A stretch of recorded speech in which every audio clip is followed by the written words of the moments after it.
Very much for joining us today, all the clients, all the Experian staff, the people in the audience. Thanks for making time to come through. Those on the webinar, welcome to each and every one of you. It's certainly a very exciting day for us as Experian, launching our cloud originations, end-to-end originations, data and analytics solution to the market. It's been quite a journey for us over the last 12 months that we've undertaken to look at challenges that the market faced over the last 12 months post-COVID or during COVID and post-COVID. And we were very, very fortunate to partner with some of our clients in actually building and designing the solution from scratch. It wasn't done by us ourselves. We actually partnered with clients in terms of the challenges faced in the market today during COVID and post-COVID to look at ways how we can manage risk more effectively, at the same time take cost out of our clients' bottom lines, and taking technology to the place where taking everyone on a journey to where technology is going from a future perspective, but then making that technology and capability available to every single person in the market. So hope you enjoy the session. Hope you enjoy the time with us. We'll have some questions afterwards, but we look forward to sharing this with you. To start with, from an Experian perspective, the purpose that we start, the journey that we started on when we went out on this process to say, well, how do we create an environment for our clients to take cost out and improve risk decision, was on the back of our ambition as an organization to create a more inclusive credit economy. Over the last 3 years, and specifically through COVID, the one thing that significantly changed in the South African market is there's a shift in terms of the supply of credit relative to the demand for credit. So demand has gone up. Demand is back at pre-COVID levels. There's a huge demand for whether it's secured lending, unsecured lending. The challenge post-COVID, during COVID and post-COVID, was because there was a complete change in the way that clients engaged with consumers, went more digital. There was a need to find a way to address this additional, to fill that gap between supply and demand. Now, fully understand from a client perspective, when you don't have the consumer in store, number one, and specifically in the tier 2, tier 3 markets, retail, smaller lenders, the challenge was always going to be that when you don't have, when COVID struck and you shut down the businesses, there was going to be pressure in the future when that flow of credit opened again. So for a 6-month window, we saw a complete drop in supply and demand. Only those that was online and had digital capabilities was able to provide. But even at that stage, a lot of the lenders were a lot more circumspect around who they grant credit to, and accept rates significantly reduced. And we're very fortunate as Experian that we have specific clients that we then reached out to and said, well, let's have a sit down and look at how do we prepare for the future post-COVID, and how do we address the challenges we faced in COVID to make it more affordable and more advanced decisioning, but at the same time take cost out, and that money that's saved can be pushed back into creating a more inclusive credit economy. Because naturally after COVID, less lending, even though the demand is there, how do we get that demand back up? So we were very, very fortunate to partner with Brett Kaminski, who's the head of project management and innovation at Atlas Finance, and Henny Meyring, who's the head of risk at FinChoice, HomeChoice. And we reached out to Henny and Brett and said, look, guys, we understand you finding it difficult. We're looking at partnering and building a solution. How about we sit together and we design this solution from scratch from your perspective, from a client perspective? And it was fantastic engagement and collaboration between ourselves, with the Atlas team, Brett and the team, with Henny and the HomeChoice and FinChoice team, and Francois, who's my colleague, the head of decision analytics at Experian. We worked together, collaborated, and said, well, let's look at it from a client perspective, let's look at it from a flow perspective, and let's look at how we design the solution. Make it cloud native, take away all the necessities for an organization to spend money on software, take the software that today is available to tier 1 clients across the world and make it available to everybody in the market. So the best software in the market typically is very expensive if you buy it on-prem. Our solution is fundamentally different. It provides that software in the cloud at a cost per transaction basis. No need for buying licenses, no need for installing software on-prem. We provide the cloud environment, we provide the scaling, we provide the technology, we provide the entire solution and provide our clients only the needed components, and that is manage the portfolio more effectively.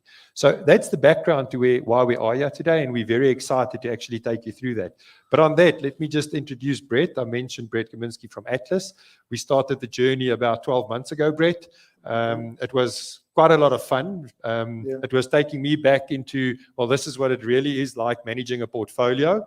At the time, Francois was pre-joining us. Francois was still at Home Choice with Henny. We sat down with Francois and Henny and Brett and said, look, if you guys had, I'm not going to say how much money we invested in this, but if you had that kind of money available today and you need to enter the digital world and you need to enter decisioning capabilities that puts you on par with the best, with the tier one banks with exactly the same capabilities, what would that solution look like? The entire workflow, the decisioning capabilities, the risk capabilities, everything, what would that look like?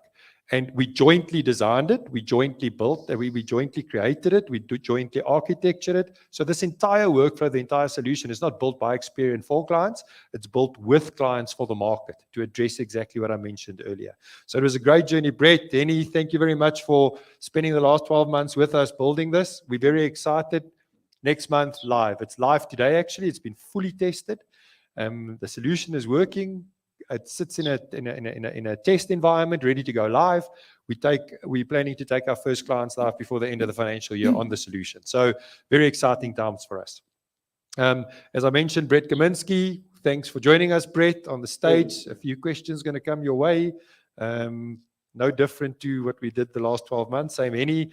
Thank you very much, especially for the two of you for making time and sharing your journey that we've all been through over the last 12 months with the audience and with the people online. Francois, the man behind, the brains behind the capabilities, the brains behind the workflow, the brains behind the decisioning. I'll be passing some questions over to Francois, and later for anybody that has questions in terms of the technology, how it works, etc., we'll take you through that. So the intention of today then is to actually take you through this PowerCurve Cloud solution. As I mentioned, it's completely cloud native. So it's hosted in the cloud. It is completely scalable. It is unique to each consumer or each client that use it. And it can literally replicate exactly what you do in your originations environment today in a hosted environment in the cloud that we as Experian provide to you as a solution end to end. And the entire financial model changes from one of buying software, license and maintenance to a cost per transaction. The really great thing about it, it's already built with direct integration into the bureau, integration into, or capabilities to integrate into your customer data. So it's an end-to-end seamless origination solution that all you need to do as an organization is manage the risk portfolio, access to the strategy manager component where you deploy your scorecards, you deploy your strategies.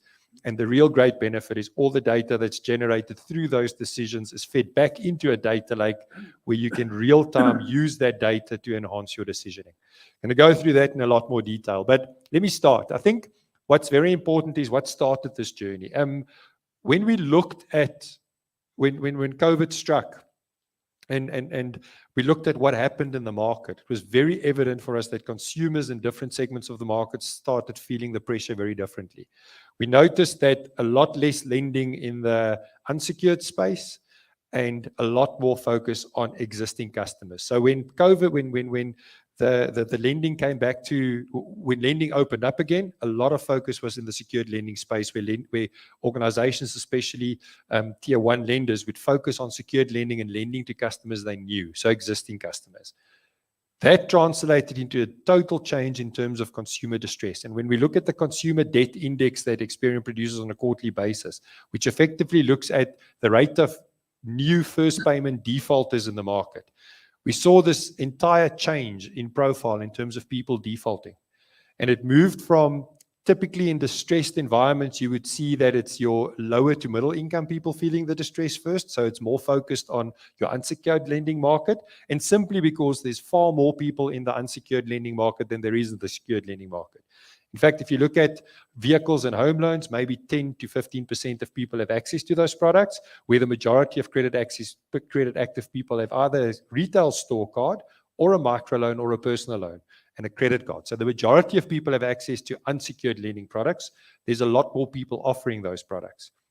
interesting stat is that if we look at the number of credit active people on the bureau today, 15, 16 million people have retail store cards, less than 2 million have a home loan and a car. So it's a very niche market. A lot fewer people have access to the secured lending. What happened was, as COVID, as we started seeing lending soon after COVID, a lot of that lending has started happening to existing customers. And the distress from a default perspective moved from your lower to middle income to your top income customers. We saw a far higher proportion of first payment defaulters in the top end of the market than in the bottom end of the market, simply because the lending opened to the top end of the market. What we saw on the bottom end of the market is a lot different. It was, even though the behavior of those consumers post-COVID that only had access to unsecured lending had the extra cash flow, they couldn't get loans, they started paying down their debt. So there was an improvement in the rate of first payment default in the bottom and middle end of the market. Very different. That created a different challenge for the market, though, the demand-supply component. And on that, let me jump into the questions with our colleagues who joined us from Brett and Henny. So Henny, we had a number of conversations in terms of what challenges did you face as an organization when we started these conversations? So maybe share that some of that with us and with the audience. Sure, thanks, Jaco. So I think just before I get into the challenges, I think just for context, and we all know this, but the aftermath of COVID has led to job losses. We're seeing the highest unemployment rates in recent history. And although we're seeing, the real take-home pay increasing year on year by about 7%, when you look at December 2019, it's actually reduced by 6%. So we're still struggling with income to the consumers.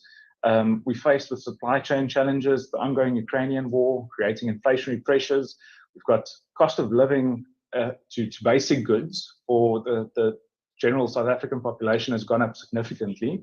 And to top this all off, to curb inflation, rather, they increased the interest rates, but that means that the cost of credit has increased. So, and that's all of this falls squarely, on the consumer's wallet. So customers are struggling with affordability. It's probably one of the biggest challenges that we're facing. Customers resort to credit to service the shortfall in their income and to service their needs. And then consumers are generally struggling to service their debts in the market.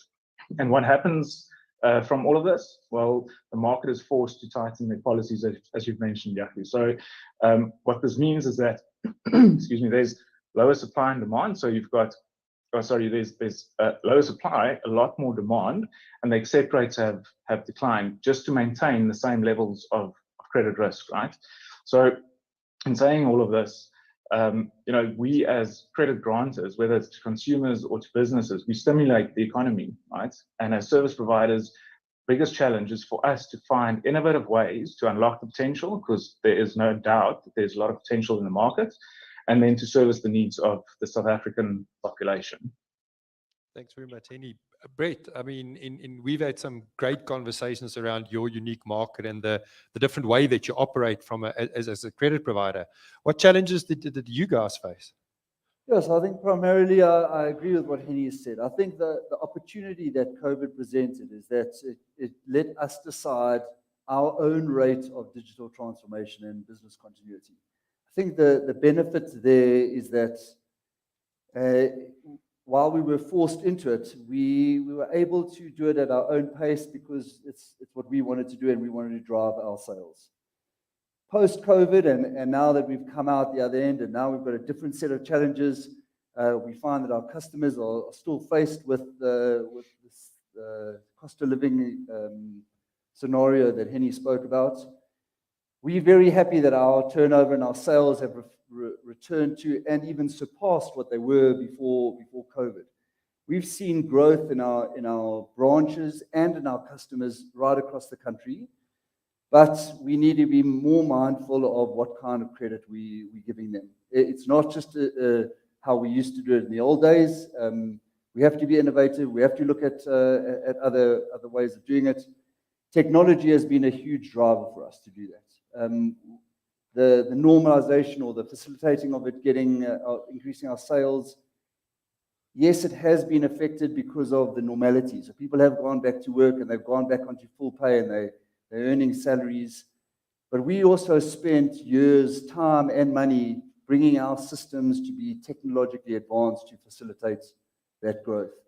We've had to look at our customers differently, even though we understand that under the current circumstances, their performance may not be as good. We have to mitigate that. We have to try and understand, are there better scoring mechanisms out there so we can understand our customer better? Is the credit that we grant correct? Are we placing the customer at a disadvantage, which we definitely don't want to do? So that's forward thinking that we've had to undergo, and I think that's been of huge benefit to us. Excellent, thanks, Brett. So yeah, and we spent quite a bit of time discussing this when we were with you guys. It's very unique in terms of a decentralized versus moving to centralized, but still allowing certain capabilities within the decentralized environment. But to your point, I mean, we debated it to the nth degree, is the ability to be far more dynamic and quicker in responding to consumer changes. And the way to do that is to do it on a central basis, right?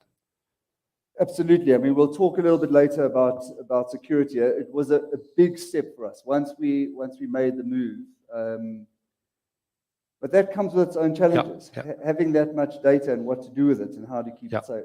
We'll talk about it. Excellent, thanks. I think just to summarize then, before I hand over to Francois and ask Francois a question myself, the slide that we're sharing now with you is something that's very, very interesting. And this is an outcome of COVID. Now, a few years ago, we did an in-depth analysis as Experian to go look at where do people start their credit journey? And this was in response to a lot of additional changes and implications post the implementation of the National Credit Act, where affordability was made a requirement, and the stringent requirements in terms of 3 months bank statements, et cetera, et cetera. And it was almost to show to the regulator, we must be careful that we don't over-regulate the market. But we looked at how many people, where do people start their credit journeys, and post starting their credit journey, how do they progress to another credit product? And we looked at 130 million consumers over a 5-year window. And that showed us that 4 out of 10 people actually start their journey with a retail store card, and 4 more of them with a personal loan of some sorts.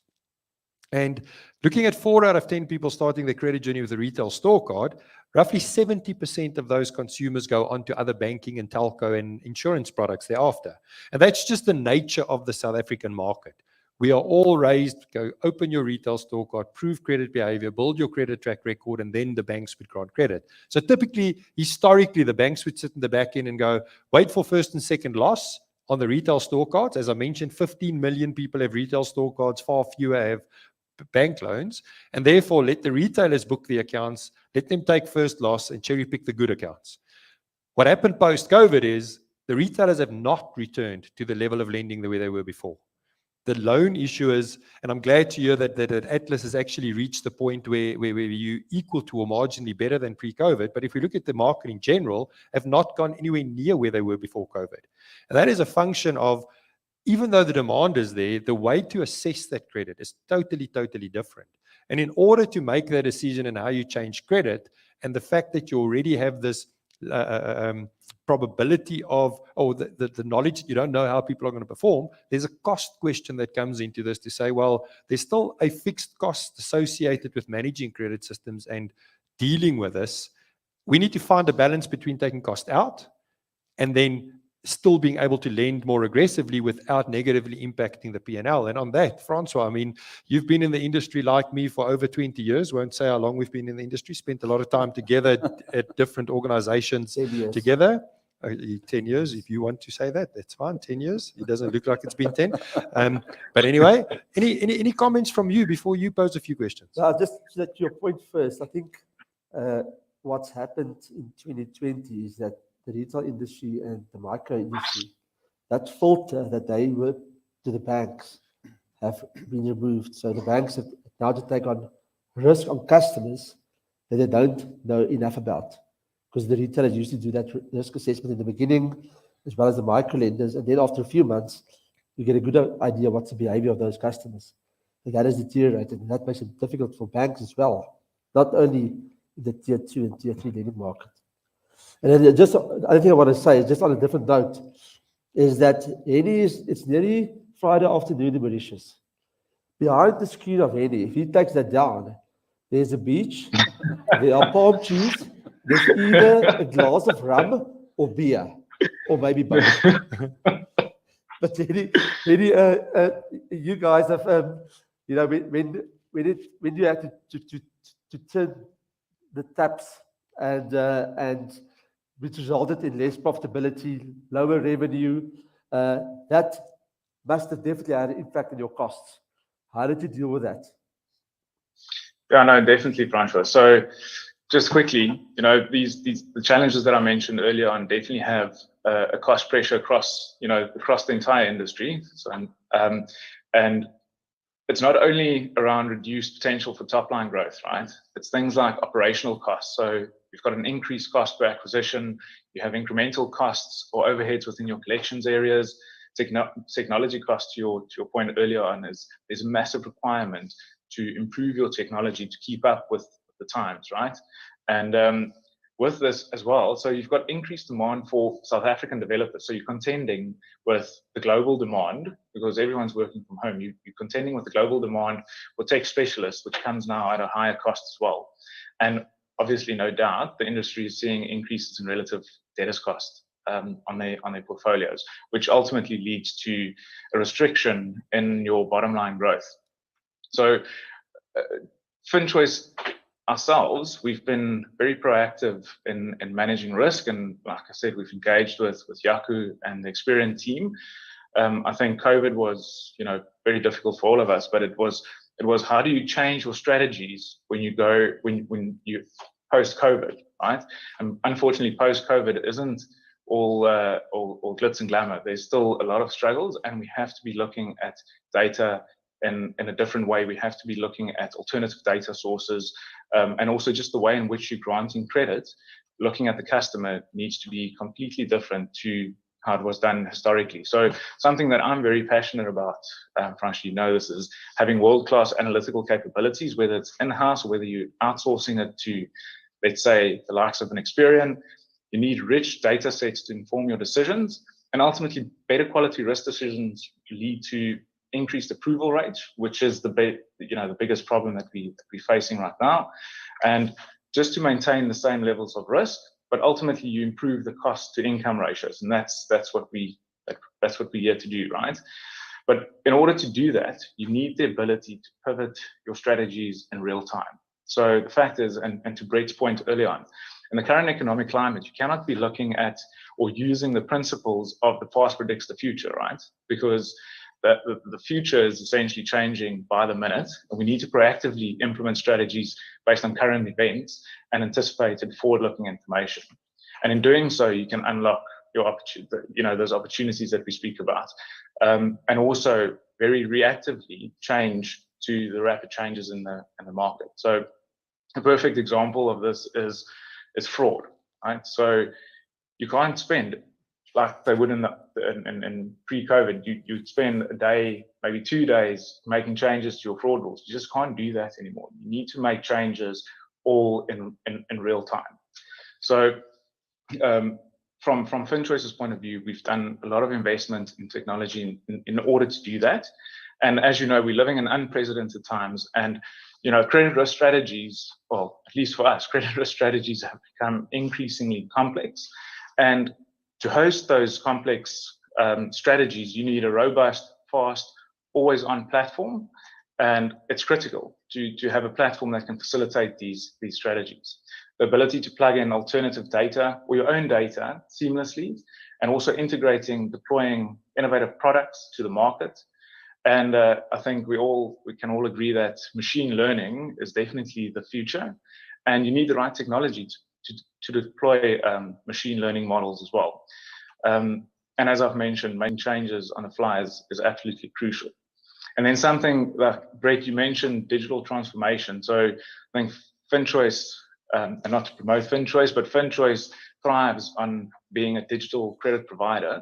And in the last 2 years, we've made massive inroads in changing from a call center operational based company to being digitally engaged with our customers. You have to be highly engaged with your customers through a digital solution, which increases the customer experience, which leads to an increased turnaround time, and ultimately it leads to a reduction in your drop-offs, right, and increased accept rate. So the ideal solution for this is that you use something like software as a service. You've got no hardware requirements, you've got lower dev costs, overall reduced tech costs, and my developers will be very happy for me using this word, but it's increased agility, and ultimately this drives bottom line growth. Now, well, your results come out on Monday, and I have to congratulate you. It's some impressive numbers, that. Excellent. Thanks, very much. Francois. Yeah, it's been a tough 6 months, I'm not going to lie, but we are very, very happy with what the results have shown. So is that the reason why the bonus party is happening behind you there on the beach? Exactly. I'm watching the time, Yaku. I need to get to the party.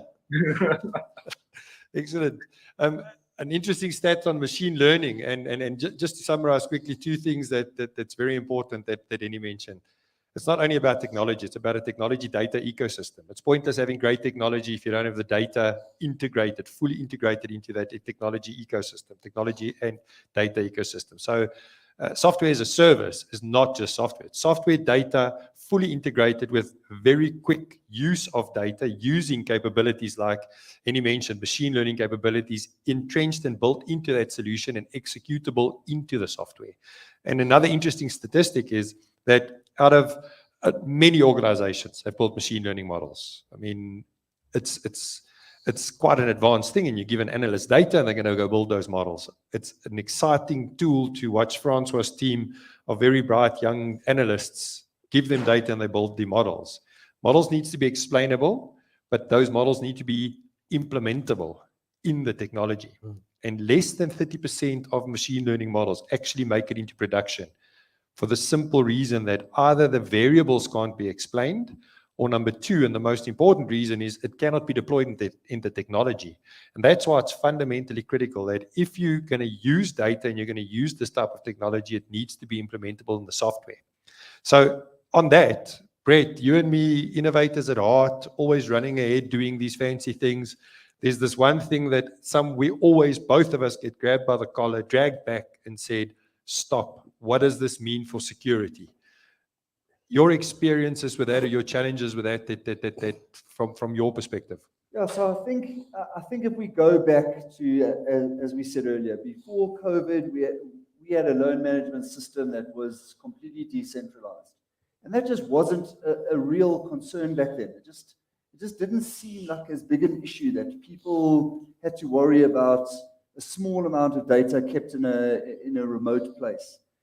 But when we made the move, which was greatly accelerated by COVID, bringing all of that decentralized stuff into a centralized loan management system, it brought an enormous amount of data into one central place.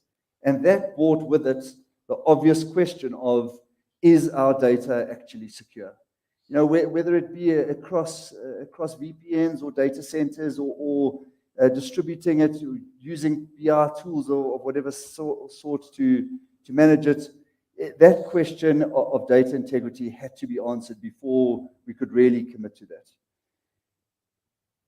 We have an enormous, I assume most organizations in the industry have an enormous amount of data that they either generate or need to digest, whether it's in modeling or data analytics. It can't be left to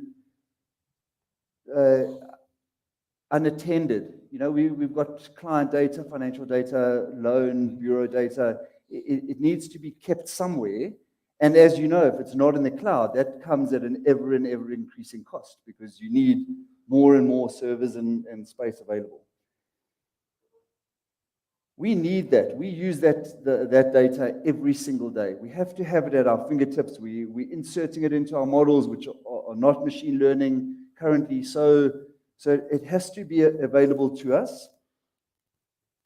And the business has to be agile enough that they can adapt to whatever decisioning comes out of those models. As Henny said, that's not always easy, and it's definitely not always quick. You know, sometimes you have the best intention, but you hit a roadblock. It can't be adapted to technology and it stops. Or you can do it, but because you've got developers and timelines and roadmaps of when those deployments happen, that can take weeks or even months to do. One shouldn't undermine, I don't think, the hunches or the gut feels that people who have been in the industry for 10 years, they have, because knowledge is amazing. But I believe that data is the thing that should be driving our decisions. Ultimately, if we can get that machine learning and application correct and put that instantly back into our applications, I believe we'll have a much better result. But then there's a balance. Again, we work with this data, we keep it, we distribute it. Not only do we have to have it accessible for our own use, but we have to know that however we're using it, it is secure, it is safe, and it is compliant at the end of the day. Yeah, and I mean, that's the biggest challenge that all organizations face today, is that question between, we're taking it to the cloud, but how secure is the data and how safe is it? And the more and more you move to services like the one we discussed and have been discussing over the 12 months, it's almost like giving more than what you give typically to a credit bureau into an organization to say, here is a view every single day of my entire existing account base with the plans that I have and what I want to execute on this account. Here it is, stick it in your cloud and put it in an origination system that can separate between an existing and a new customer. So it's almost like a separation from your child for the first time and ensuring the security is there, number one. Number two, as you mentioned, scalability. It just becomes incredibly, incredibly difficult.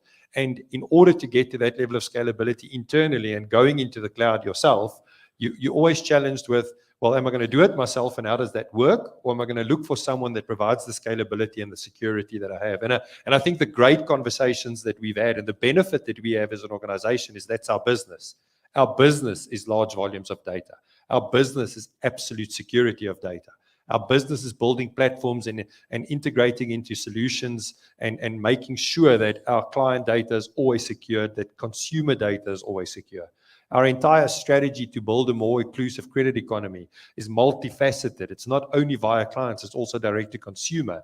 And ensuring that that security environment and that security infrastructure exists, that already is available in the credit bureau, but even infinitely better than that, by providing an infrastructure that you can plug in as an organization that provides you all the security and is simple and scalable and takes all the necessity in terms of scalability, managing the security away from you as an organization. And as both you and Annie said, focus your teams on extracting value out of the data is fundamentally important to us. But Annie, in terms of the cloud strategy, I mean, one you mentioned and touched on it earlier.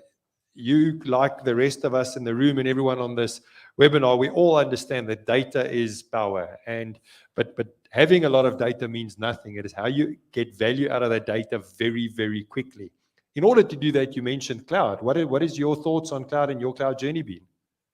So Jaco, I'm not an expert at or subject expert. So I went to our head of engineering a couple of days ago, and I said to him, what's your thoughts on cloud services migrating to the cloud? And he just looked at me and he said, Henny, the clouds need to be secure. I said to him, well, JP, I need a little bit more than that. So, but our strategy, Jaco, is we're going to migrate all of our infrastructure to private cloud, leverage from cloud native services.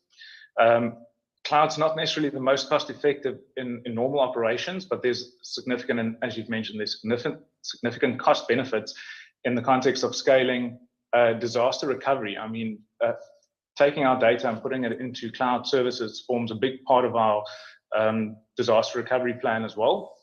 And then implementing required security measures on-prem is, it's significantly more costly than cloud. And our view is that cloud storage is a lot more secure than it is on-prem.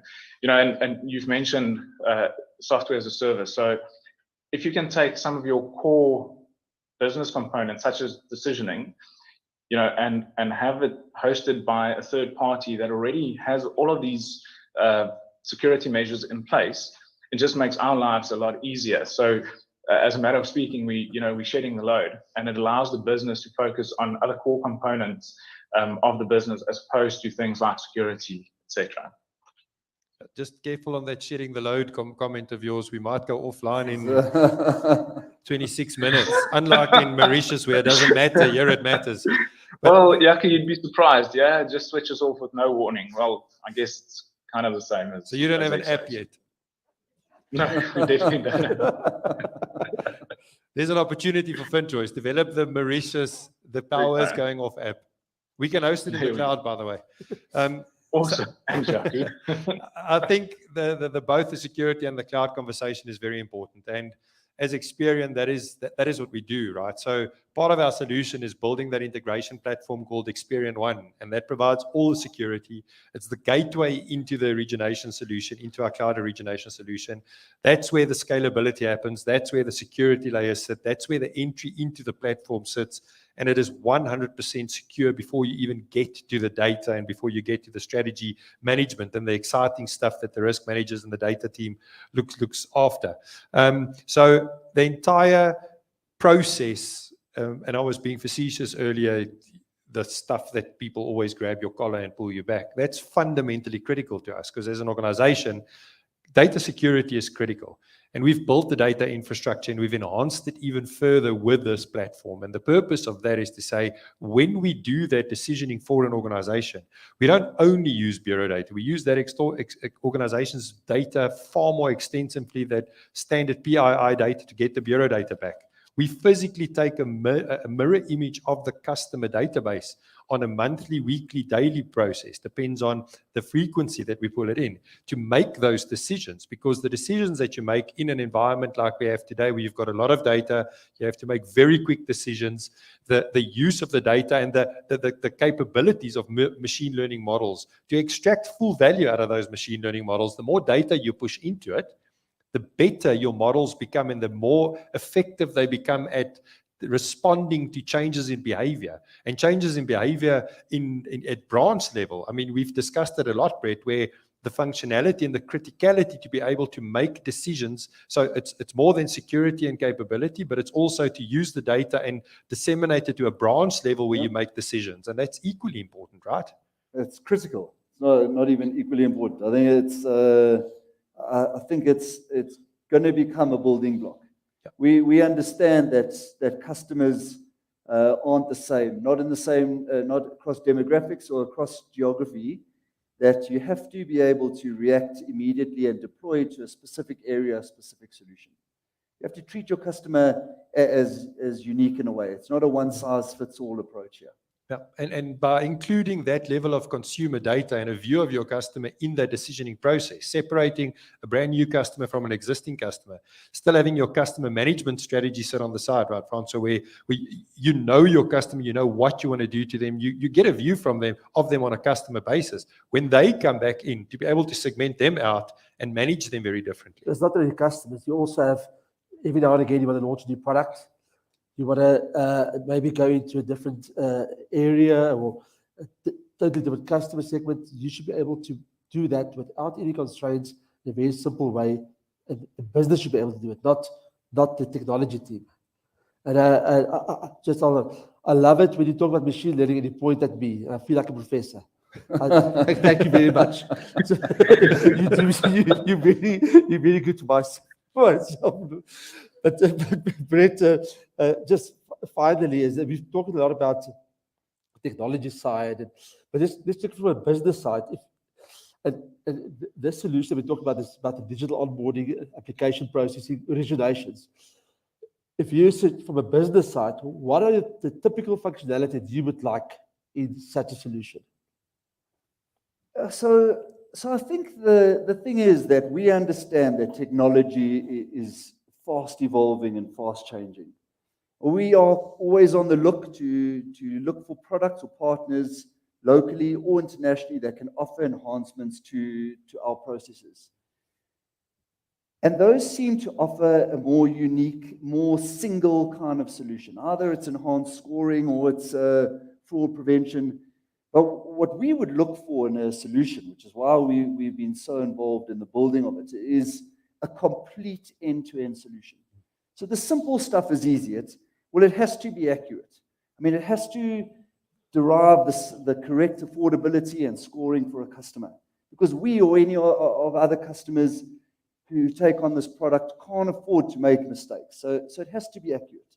It has to be comprehensive. It has to start at the beginning and deal with all the components of that cycle before a decision is made.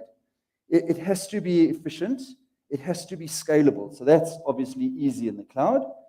I've spoken a bit about it being smart, but ultimately what we want is the ability to learn from either mistakes or from behavior of our customers and immediately feed that back into the decisioning for other customers going forward. Lastly, as I mentioned, it really has to be secure. At the end of the day, if we can get those things right, and I'm hoping that this solution has touched on all of those things, then I think that it offers a complete end-to-end solution for customers. To that point, I think most customers nowadays they want to do everything on their phone. That's the way to go. Is that if you can provide a solution to a customer where she can apply for credit on her phone, she can open an account on her phone, and it's a few seconds, if not a few minutes, rapidly making a decision. Whereas in the marketplace environment today, the Clear Scores of the world, those companies provide these solutions to customers where they've got multiple options, and the one that comes back first with the best offer will get the deal. So you want to be in that position where you are at the forefront and able to give a quick decision. Yeah, absolutely. So to summarize, then the platform needs to be quick, scalable, execute the basics very effectively, but on top of that, it needs to have the capabilities to use big volumes of data to make decisions way quicker and deploy those decisions way quicker. So Francois, I was sitting last night thinking, how am I going to put Francois on the spot without throwing a non-prepped question at him? But we've spent 10 years together traveling the Middle East, etc., etc. So I know you're expecting it. I'm not going to throw the word umbrella in there either. Okay. The people know the umbrella stories already. But in our days when we were 5 years ago in the industry, the one thing that was very different for us was you could go build very advanced strategies and very advanced scorecards. To take it from strategy and scorecard into the technology took weeks, if not months, of sitting down and actually coding it into the software, or creating it into the software. We had like 2 weeks of strategy design, then you go and code it. That's another 2 or 3 weeks. You'd have to test it, simulate the answers. If you're in a bank, you know the governance that goes with that. So 6 months later, you're in.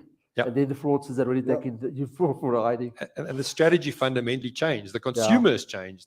The solution and the integration into data. Maybe share some of the excitement around that. What is the effect that we have with the solution being an integrated technologies data solution, and then the efficiencies that it brings to a business? So I think the cool stuff is that you can build models and deploy it in the same solution. You don't have to go build a model in SAS, for instance, or whatever the modeling tool there is, and then you have to go and code it in the system. It's all integrated. And the same with the data, like you mentioned earlier, the bureau data is already included there. Those APIs are there. You can get all the variables, all the scores. It just makes my life so much easier for a credit risk manager or a credit risk analyst or anybody that works with the system. And then on top of that, you've got the other add-on stuff that you always forget about. You know, the fraud workflow, the case management, or your fraud rules can sit in there.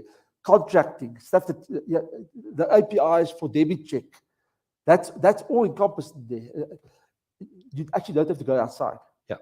And I think the real nice thing about this is that activity, that strategy outcome, the decision that you take, the limit that you allocate, the score that's calculated, as that transaction completes, the data is immediately pushed into this database. You've got the reporting that comes out of it as well. Yeah, yes. yeah. So you've got automatic reporting that's generated on a weekly, monthly, daily basis. You've got the data pushed straight back into the database immediately for the models to use on a daily basis to say, in this area, this decision was taken. This is how profiles are shifting. It's real-time pushback of data into the solution. So you've got the bureau data.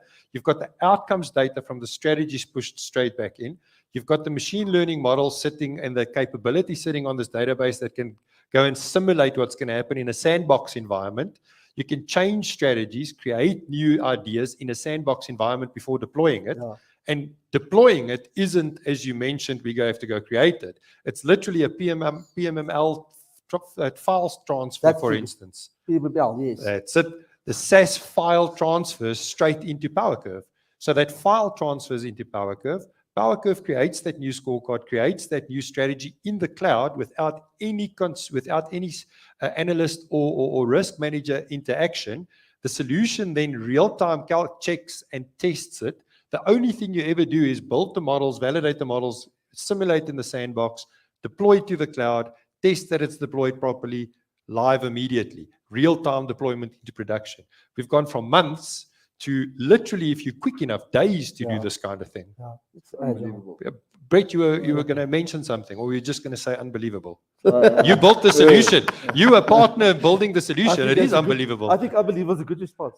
Look, so the question is here you can learn before you make a mistake. Often what happens is you build a model, you do deploy it, and then you realize very quickly that you've made a mistake, and you now have to rebuild something else. Here you have the ability to build, test. If it doesn't work, well, you can build again and test again before you deploy, and you're not going to be caught literally with your pants down. Yeah, well, I was going to say that, Jaco, but I could read your mind. We spent enough time together. Henny, you're a data man. You love the fact that data is available for you to make quick, enhanced decisions. Any thoughts on this ecosystem where they work together, where they totally consolidated, that gives you the ability to go from learning data sandbox to action, literally with a transfer of a file? Does that excite you? I'm sure it does. Unbelievable, yeah. That's his word for I need to get to the party. One word. Can you finish now, please? No, but you know what, Jaco? So, I mean, I've spent my fair time in the industry as well, and I can remember, you know, to Francois's point, it took months to initially build models and test them, and the deployment of the strategies took even longer. And again, you know, in the current times where we find ourselves, you don't have the luxury of time, right? You have to be very, let's call it nifty. You have to be very fast in taking what you've learned or taking the information that you anticipate and running your models, which doesn't take forever. It takes you a week or so. And then what I quite like about the solution is the sandbox area. So you can actually go and run or deploy your strategies, see what the impacts are to the business, because every time when you want to deploy a strategy, the business, the CEO or the chairperson wants to know, what is the impact, right? What's the impact? Marketing wants to know what's the impact of disbursements. And they want to know what's the impact to debtors cost. And by doing these simulations, you can actually give them an accurate answer. And then obviously taking it from there and deploying it in a matter of probably hours, seconds. Yeah, and I think to summarize, then, thank you very much, Henny and Brett. It's been fantastic to work with you guys. So just to summarize to the audience and the people on the call, what this means and what we've built is a very secure, scalable environment with world-class technology sitting on top of a data capability that gives you the ability to test, simulate before you deploy, and that entire process being an ecosystem where it's seamless and quick. So security is taken care of, scale and availability of data is taken care of. The data sits in a place where you've got access with, whether it's SAS, whether it's any other technology that you use to build the models, to simulate the strategies, to actually use the data. And once that's built in that sandbox and tested in the sandbox environment, to seamlessly push it into your production environment, which effectively gives you the ability, whatever data is there can be used. We've had the conversations to bring in branch data. Your business is built around, Brett, the relationship between the branch manager and the people in the area. And that has not been taken away. We've ensured that when an individual, and we've used an example here of a young lady called Jasmine applying for credit, how does Jasmine's experience flow through the process? So from a consumer perspective, it's a complete seamless process. the application screens that you capture on today remains the application screen. So any organization that we deploy the solution to, we plug into the screens that that organization have today. So it's completely channel agnostic, whether it's online, whether it's in branch, whether it's in store, whether it's on a device, in a public environment, doesn't really matter. It's a seamless integration with standard data layouts pushing into this experience for a consumer. So the consumer will experience the process seamlessly. It will be a quick process of put in the application information. We go through the process of checking documentation, checking against existing versus new, checking the existing customer files if there's already offers for the consumer. So if there's an offer available for any applicant, that offer will be seamlessly pushed to that consumer through the front end, through that engagement and that user experience. So all that data is available for the consumer. It's a seamless application process, making when documentation is provided, the affordability assessment is done, all of that happens in the background. And for the consumer, it's literally a step-by-step process, as you have today, that is seamless and to the point where that decision is taken, which, as Francois mentioned, is an end-to-end process that goes through all the steps, and those steps then culminates in the signing of a contract. And that contract capability is included in the solution, where you can physically take the outcome of your risk decision, stick it into a contracting platform with different options. The options range from the least conservative approach of, yes, I accept this offer, click button, and then it's approved with a contracting and documented displayed on the device, to a very advanced one where we would look at secured lending products, where we would like the validation from a legal entity to say this is a legally binding contract, which will then go to a third party that will make it legally binding, that will be 100% enforceable at a magistrate's court level. So there's different levels, with the intermediate one being physically signing on the device. But all of that entire process for a consumer is fundamentally important. So the consumer doesn't break down in process. Consumer goes through an end-to-end process with your screens at the front end, us managing the entire process, displaying the consolidation of the outcome in a contract, signing the contract, and contract is concluded and loan paid out. So that's a seamless consumer process. What happens in the back end, Francois, maybe over to you to explain the back end a bit more in detail. Yeah, I'm not going too much in the back end, but when you came to me when I was not an Experian yet, the client, and you said you're going to build this, we must help you in building this. I said to Jaco, if you can build something that gives us the entire recipe, and we can decide what do we want and how we want it, but make it in such a way that 80% of the stuff is already there. I don't want to start from scratch. Do a massive business design, write up all the policies, here's all our scorecards, and then start developing that. Give us what we think 80% of lenders already do, and then we can decide what to switch off, what to switch on, to add maybe a few more policy rules, go with the standard, reduce a few, and that is what's been done. So there's a lot of steps there, but in essence, that is what it is. It's throughout the application process, beginning to end. The toolbox is there, just as a lender is deciding which parts to use and which not to use.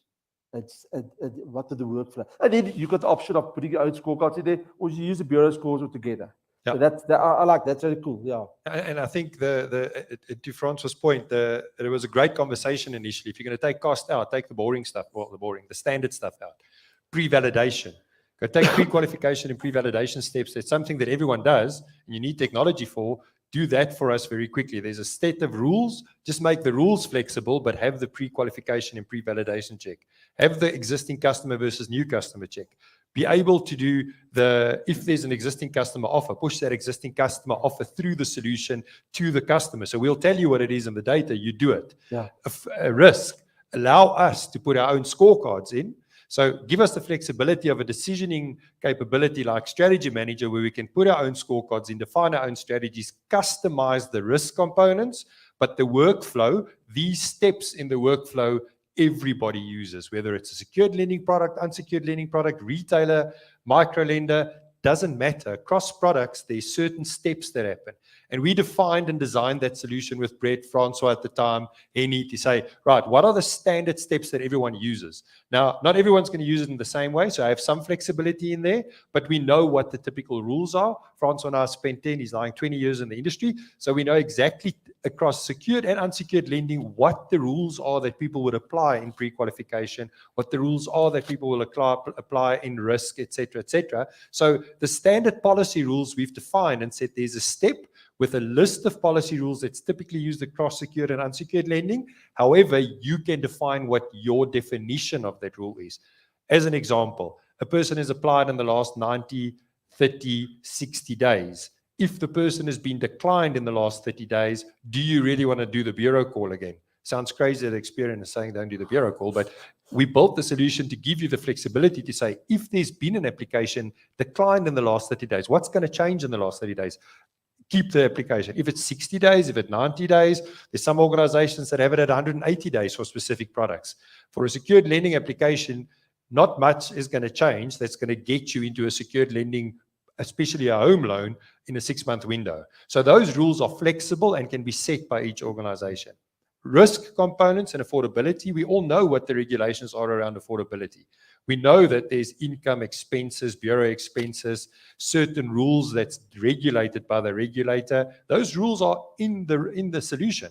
So we've got 100% aligned with regulations, but the flexibility for you as an organization to choose, do you take what the customer gives you as income, or do you want to enforce the 3 months documents and then have that pushed to a referral agent to validate 1 in 10 or 1 in 5 or everyone? That functionality is built into the solution with the rules sitting at the back that says if customer provided is less than the regulatory compliant bit, we force the regulatory rule on top of that. So all those rules are built in. What is different and unique to each consumer or each client that uses the solution is you get to define in each of those steps how you want to treat that policy rule, how you want to treat the affordability assessment. It's 100% in your hands, scalable, etc., scalable, secure, and provides you the solution seamlessly. So effectively, it takes away all the technology, it takes cost out, and to come back to where we started at the beginning of this and to conclude with that is, if our intention as an organization and as an industry is to post-COVID make sure that we have build a more inclusive credit economy, understanding, as Francois said, that, and as Brett and Henny has shared, that the demand is there, but it's difficult for the supply to come back. We know the retailers aren't lending at the space that they used to. There's a flow, new account flow deficit because of the retailers not lending and granting credit the way they used to. And you can see it in the first slide that we shared with, there was pre-COVID level secured lending is back, but unsecured is nowhere near it was before, simply because that flow from retail is gone. We need to make sure that jointly we find a way to get that flow back. Our entire strategy as Experian was to say, well, how do we do it? It's one thing building better models, but you need to take cost out from our clients. And this solution is exactly that. To say, let's take away that cost of having to buy software, having to pay maintenance, having to invest in a lot of CapEx, spending a lot of money on hardware, on failover solutions. We'll take that away. We'll build it.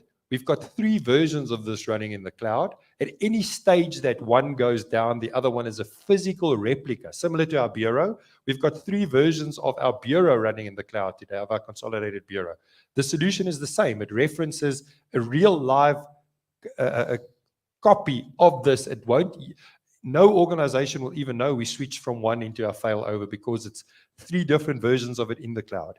And that is the crux of it. To say, if we take bottom line cost out from our clients, it gives our clients the capability to, similar as us, with the ambition of driving a more inclusive credit economy, knowing exactly what happened post-COVID.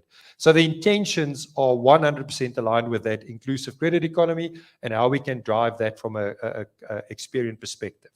And with that comes great technology and the capability to scale, etc., etc. So that's it from us. Thanks very much, Brett. It was fantastic working with you over the last 12 months and into the next few months when we bring you onto the solution, and you, Henny, when you become part of this platform. No pressure. in a very short window. I know it needs to happen very quickly. That's the great thing about the solution, right? There's two different versions of the solution. And let me touch on that before we go. The solution is built on this platform with all the components that's required from a credit perspective. I've shared that. What is very important about it is it comes in two different versions. There's an essentials solution that looks at the market in general and says there are specific rules, specific bureau cutoffs, specific policy rules that's relevant to an industry.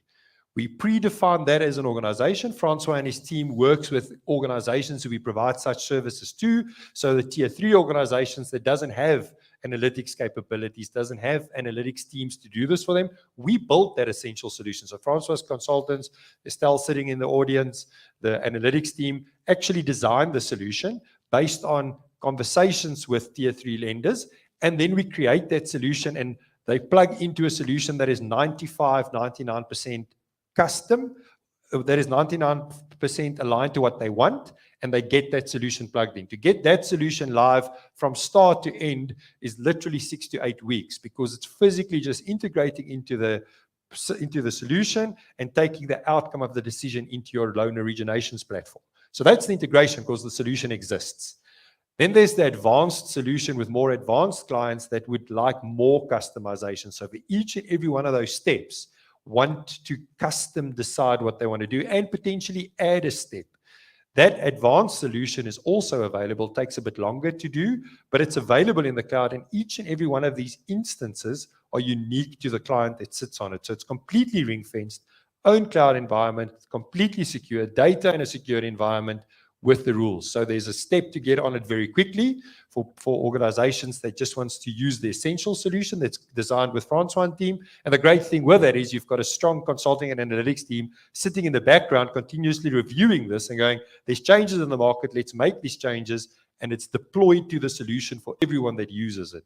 With the advanced solution, where typically organizations will have their own analytics teams in-house, where that functionality and capability is provided on a bigger scale and with bigger functionality to those risk teams to be more focused and more differentiated in terms of using the solution. Same components, potentially use all of them or some of them, and have different rules applied. So that is the two different options that the solution offers, completely channel agnostic.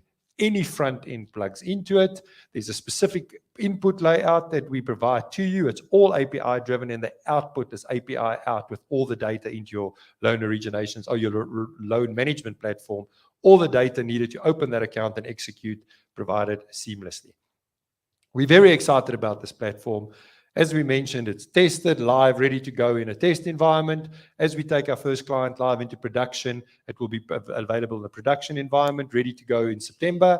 Very excited about this, and I hope this has been an indication for you of the innovation that we work with our partners in the industry to ensure that there's a reason for why we're doing things. We don't just sell products, we don't just sell services. There's a purpose behind it, and that purpose is to help create a more inclusive credit economy, but we get more people into the economy as well. We all know the challenges faced in the market.